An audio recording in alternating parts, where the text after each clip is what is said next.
Kelompok 2 ingin menjelaskan materi terkait pengembangan organisasi dengan tema konflik kunci utama perubahan pemasyarakatan.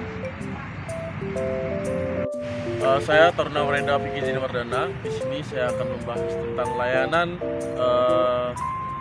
penitipan barang secara drive-thru di Rutan Kelas 2 Benggala, di mana pelayanan ini adalah pelayanan yang dikembangkan oleh Kasubsi Pelayanan Tahanan yang memaksimalkan fasilitas gedung Wasrik di depan Rutan Kelas 2 Benggala. Nah, layanan drive-thru ini diinovasikan oleh Kasubsi dari Pelayanan Tahanan agar pada saat COVID-19 itu meminimalisir kontak antara pengunjung dengan petugas, sehingga barang yang akan dititipkan itu menjadi steril. Nah, inovasi ini itu bersangkut paut dengan people yang dimana orang-orang pada saat COVID-19 itu mengembangkan inovasinya, sehingga pada saat melaksanakan pekerjaannya itu tidak membahayakan pegawai dan juga keluarga yang membutuhkan barang. Terima kasih. Saya Anggi Bahar. Di sini saya ingin menjelaskan mengenai permasalahan yang ketika saya alami di saat saya PKL di Lapas Kelas 2 Serang, yaitu adanya ketidaksetaraan dalam pelayanan kesehatan bagi narapidana lansia. Padahal dijelaskan pada Permenkumham nomor 32 tahun 2018 bahwasannya narapidana lansia memiliki pelayanan khusus bagi kesehatan dalam penerapan di unit pelaksana teknis, yaitu di lapas ataupun rutan. Oleh sebab itu KUPT memberikan inovasi, yaitu di Lanker, di mana di Lanker itu diartikan adalah peduli disabilitas dan lansia. Dengan di Lanker itu memberikan pelayanan yang khusus bagi narapidana lansia, dan dari di Lanker ini bisa diberikan menjadi sebuah budaya organisasi khususnya dalam pelayanan kesehatan yang khusus bagi narapidana lansia di seluruh organisasi khususnya di UPT pemasyarakatan di Indonesia. Terima kasih. Saya Taruna Wrenda Valdi Prendetar. Di sini saya mengangkat permasalahannya ini pada tahun 2019 pernah terjadinya kebakaran di Lapas Kelas 2 Benggala yang diakibatkan karena terjadinya timbulnya konflik di dalam lapas, sehingga terjadinya kebakaran.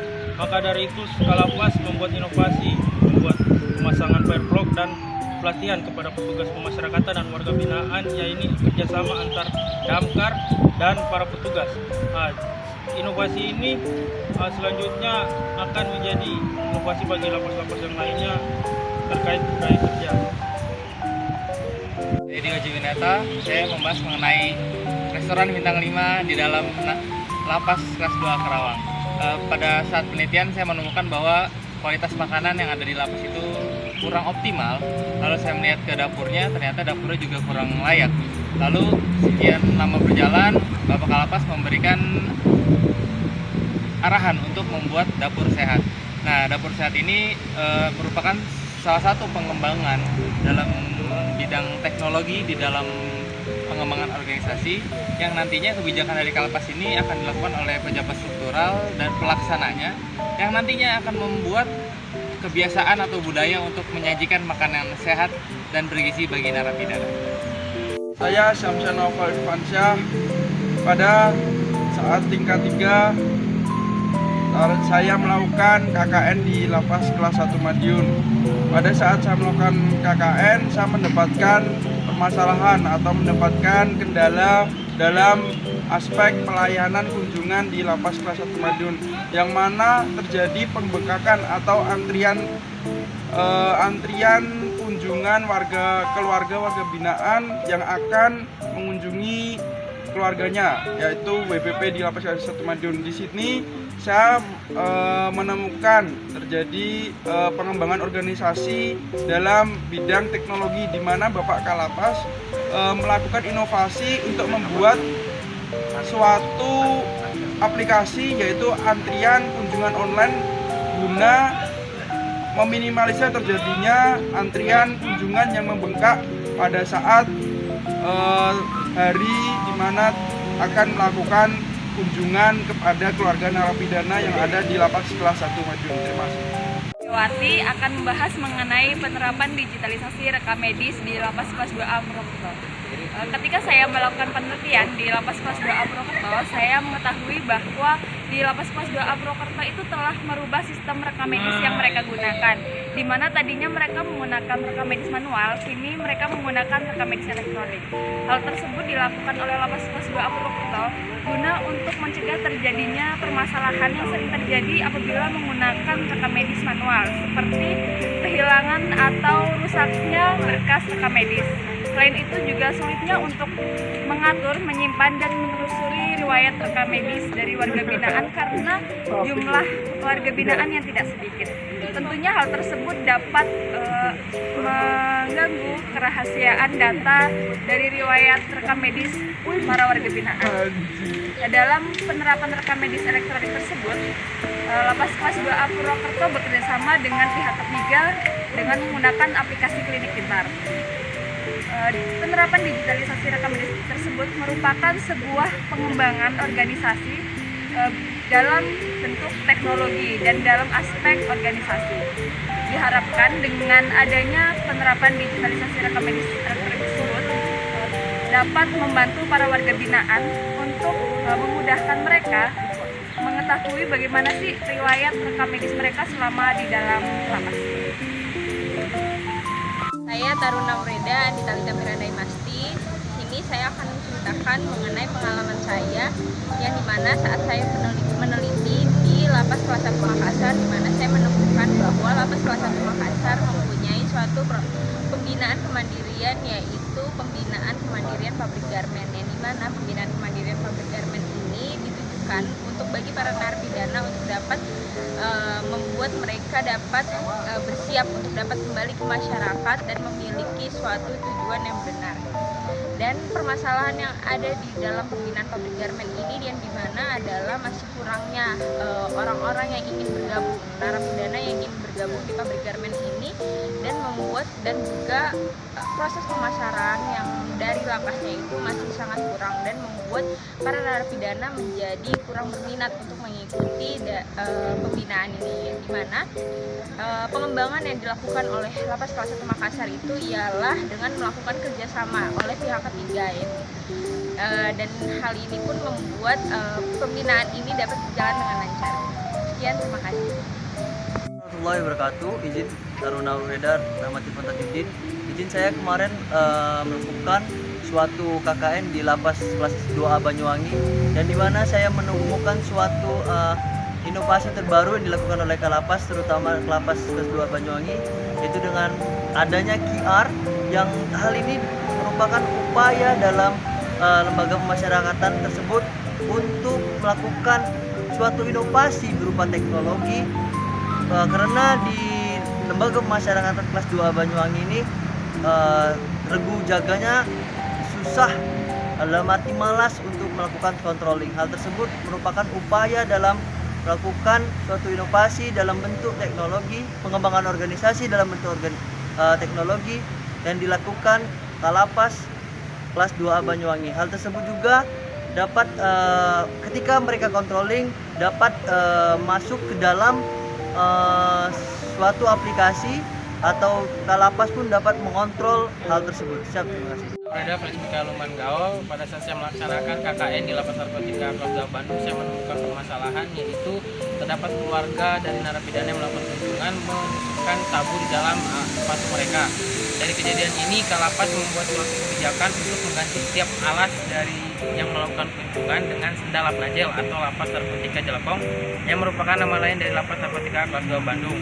Kebijakan ini ditanggungjawabkan juga langsung oleh bidang Kamtib dan dilaksanakan oleh staf KPLP serta staf Kamtib ataupun staf lainnya yang mendapatkan jadwal piket di kunjungan pada hari itu. Dari kebijakan ini dilakukan setiap hari agar mencegah barang terlarang masuk dan meningkatkan pengamanan yang ada di Lapas Narkotika Kelas 2 Bandung. Sekian dan terima kasih. Saya Taruna Ureda Deva Karisma Diaksa. Pada tahun 2022 saya melaksanakan praktek kerja lapangan atau PKL di rumah tahanan kelas 2 Brigadir. Di dalam pelaksanaan PKL saya menemukan bahwa di dalam pelajaran perkuliahan saya itu sangat berbeda di dalam dunia lapangan. Bahwa di situ dapat dilihat bahwa rumah tahanan harus tupoksinya yaitu sebagai tempat tahanan. Namun di dalam rumah tahanan kelas 2 Nganjuk yaitu terdapat sebuah tahanan dan narapidana. Sehingga di situ adanya sebuah perbedaan antara pelajaran di perkuliahan dan di lapangan. Hal tersebut terdapat kesedihan tersebut karena adanya sebuah overcrowded, yaitu bahwa di waktu saya PKL pada tahun 2022 itu terdapat overcrowded yaitu 355 dan pada waktu itu kapasitas 100. Selain itu pada waktu tahun 2022 saya juga diajak oleh pejabat di rumah tahanan kelas 2 Nganjuk untuk melakukan operasi. Dalam waktu operasi terdapat penemuan yaitu sebagai alat penghisap sabu dan disitu tidak ditemukan oleh sabu. Oleh karena itu dapat dilihat bahwa di rumah tahanan kelas 2 Nganjuk masih terdapat sebuah penyelundupan maupun penyimpangan untuk memasukkan berbagai alat maupun bahan-bahan terlarang. Maka dari itu dapat dilihat bahwa petugas memiliki integritas yang kurang, sehingga dari situ aspek organisasi di rumah tahanan kelas 2 Nganjuk itu sangat buruk. Ya, selanjutnya mengingat dari hal tersebut, maka Kepala Rumah Tahanan kelas 2 Nganjuk Pak Bambang Hendra Setiawan melakukan sebuah inovasi, yaitu untuk membentuk UMKM Abdi Sekikandi. Hal tersebut untuk memfasilitasi atau menunjang kesejahteraan petugas pegawai Rumah Tahanan kelas 2 Nganjuk agar tidak melakukan sebuah penyimpangan, yaitu memasukkan atau menyelundupkan bahan-bahan terlarang. Dan tersebut dilakukan perjanjian MOU dengan BNN pada tanggal 16 Februari tahun 2022. Siap, terima kasih. Muhammad Lutfi, di sini saya akan membahas tentang Goresight, bukan hanya produksi melainkan investasi masa depan. Pada saat saya mengunjungi lapas kelas 2B Garut, saya banyak menyaksikan bahwa narapidana di lapas kelas 2B Garut banyak yang berstatus residivis. Oleh karenanya lapas kelas 2B Garut melakukan kerjasama dengan PT Agri Lestari Nusantara, di mana perjanjian kerjasama ini merupakan perjanjian tentang bagaimana narapidana dapat melaksanakan program kemandirian produksi Goresight, dengan tujuan yaitu narapidana dapat mempunyai skill bekerja setelah narapidana tersebut selesai masa pidananya. Terima kasih.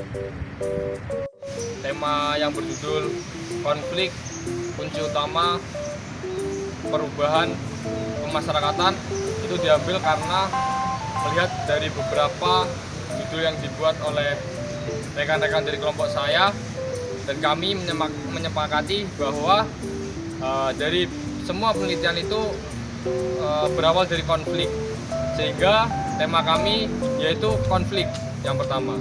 Dengan adanya konflik akan menjadikan sebuah perubahan. Perubahan itu akan menjadikan sebuah pengembangan organisasi akan menjadi lebih baik. Dengan konflik tersebut, maka organisasi akan terus berkembang untuk menyelesaikan permasalahan tersebut dengan berbagai inovasinya. Dari kelompok 2, mungkin tema yang diambil dengan alasan tersebut. Dari alasan tersebut dapat kita petik bahwa konflik merupakan hal positif sebenarnya dalam suatu organisasi. Karena konflik itu merupakan celah bagi organisasi untuk terus berkembang. Nah, pengembangan organisasi itu bisa terjadi dalam empat aspek, yaitu teknologi, SDM, structure, dan task. Ketika kita menghadapi suatu konflik pada suatu UPT, kalau kita mau posisikan diri sebagai kalapas, kita itu bisa mengambil kebijakan untuk mengatasi konflik tersebut. Itu sudah termasuk ke aspek manajerial ya. Lalu ketika kita membuat kebijakan, ada si pelaksananya atau penanggung jawabnya yang nanti akan disebar sesuai dengan tupoksinya masing-masing. Seperti Kasih Binadi, KPLP, dan semacamnya. Itu termasuk dalam aspek organisasi. Yang selanjutnya, kebijakan kita akan dilaksanakan nih, atau yang biasa disebut itu aspek operasional. Dari pelaksanaan yang berjalan dari kebijakan yang sudah dibuat oleh kalapas, nantinya akan membentuk kebudayaan pada suatu organisasi. Jadi, konflik itu jika diolah dengan baik dan bisa dikembangkan dalam suatu organisasi akan menjadikan budaya yang positif pada organisasi tersebut. Sekian penyampaian kami dari kelompok 2. Sekian pemaparan dari kelompok kami. Kurang lebihnya kami mohon maaf. Walhidayah. Wassalamualaikum warahmatullahi wabarakatuh. Terima kasih.